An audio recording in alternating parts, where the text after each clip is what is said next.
Hey everyone, Ryan here with your favorite plant collections, Easy Elegance Roses, First Edition Shrubs and Trees, and Endless Summer Hydrangeas. Today we're going to talk about bringing the garden indoors with cut flowers, but first let's talk about garden arrangement prep. Welcome to Garden Gab.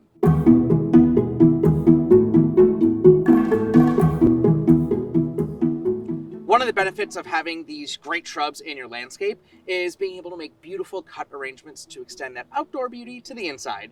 And I'm not just talking about flowering plants either. Shrubs with really cool foliage are a perfect accent to any bouquet, and they're usually some of the easiest to prep. Okay, let's dig into a few key tips for long-lasting flower arrangements from the garden. Cleanliness, time of day, water, and food. Let's start at the beginning. A very good place to start for you Sound of Music fans.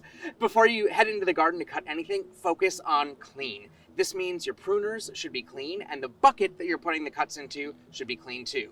Now, this isn't going to be the vase that you're going to arrange in, but the cleaner your tools are at the beginning, the longer your plants are going to last. Okay, so you've got clean shears and a clean bucket. The best time of day to go is when it's a little bit cooler outside, so morning or evening are ideal. Fill that bucket with lukewarm water like a baby's bath water. So with that nice, just above room temperature water and avoiding that midday summer heat, your cuts will be off to the right start. When you're cutting your plants, typically you want the flowers to be just budded and starting to open to add to that longevity in the vase. Take these Easy Elegance roses, for example. You just want to see color cracking on the bud, and you're going to be surprised how fast they open up after you're cutting. If they're already in bloom, their lifespan in the vase is going to be pretty darn quick. The one big exception to this for flowering shrubs is the Hydrangea. For this species, you want to be sure that they're in full color with no white showing, unless of course it's a white blooming hydrangea, and they're starting to get a little bit crunchy on the stem. That'll help them stay fresh the longest in the vase. If they're immature blooms, they're going to fade pretty quickly. As you cut these stems, use your hand to remove all of the foliage up to the water line of the bucket. If the leaves end up in the water, that'll increase the opportunity for bacteria to get in the water and make the arrangement go bad more quickly. Once you've got the cuts in your clean bucket, they should adjust to room temperature for a short bit and then move them to a cooler area of the house. Now, if you've got a party tonight, cut the stems in the morning and then keep them cool all day before arranging the bouquet just before your company arrives at night.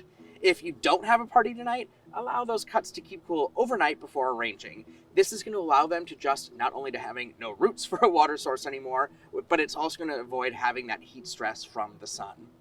Okay, so you cleaned your tools, cut your stems, clean them, and cool them off. Now it's time to arrange. We've got another video that'll show you how to arrange. So for now, the last bit of advice we have for extending the arrangement life in your vase is to have a really clean vase and not add anything to the water except for maybe a little packet of cut flower food if you have it.